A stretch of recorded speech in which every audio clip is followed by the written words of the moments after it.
సంవత్సరం వేయలే, అంతకుముందు కూడా వేసా, అంతకుముందు కూడా వేసా. నువ్వు ఎందుకు డాన్స్ వెయ్యవలసి వచ్చింది అంటే నేను గిరిజనులతో అలా ఊపా. 2 సంవత్సరాలు పాట కూడా ఏం పాడలా. ఊపితే బ్రో అనే సినిమాలు పెట్టేశాడు అన్నయ్య, మా పవన్ అన్నయ్య. వాడు శ్యాంబాబు అని ఒక క్యారెక్టర్ పెట్టాడు, వాడిని తిట్టాడు నన్ను పెట్టి 5 నిమిషాలు 3 నిమిషాలు. బాగా ఆనందపడ్డాడు. సంబరాల రాంబాబు అన్నాడు.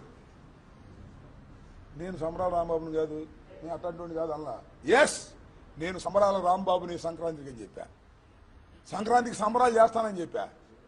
మళ్ళా పాట రాయించి భోగి బిగి డ్యాన్స్ వేసా. పోయినసారి కాక అంత ముందుసారి. ఇవాళ పొలిటికల్ పాట మిక్స్ చేసి రాయించి పొలిటికల్ సెటరిక్ పాట డ్యాన్స్ వేసా. ఎంత అద్భుతంగా చూశారా జనం, ఎంత అద్భుతంగా చూశారు. రాంబాబు గారు పాట 100కి 100 పాళ్ళు కరెక్ట్. దానిలోనే ఉంది రెడ్ బుక్. నా కుక్క కూడా లెక్క చేయదు, వైఎస్ఆర్ కాంగ్రెస్ పార్టీ వాళ్ళ కుక్క కూడా లెక్క చేసి చెప్పి దాని చివరిలో మొట్టమొదటి నుంచి ఆ పాటకి అర్థంతో కూడినటువంటి విషయాలు రాయించా, దగ్గరుండి రాయించా. భోగి సందర్భంగా వేసా.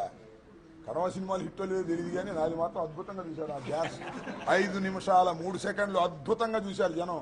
మళ్ళీ రిపీటెడ్గా పెట్టుకుంటున్నారు. లక్షల కోట్ల మంది చూశారు.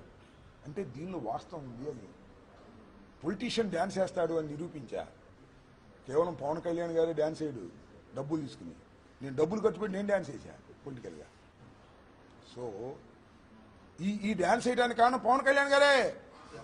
నన్ను గేలి చేశాడు కాబట్టి ఆ గేలి చేసిన దాన్ని వెంటబడి అది గేలి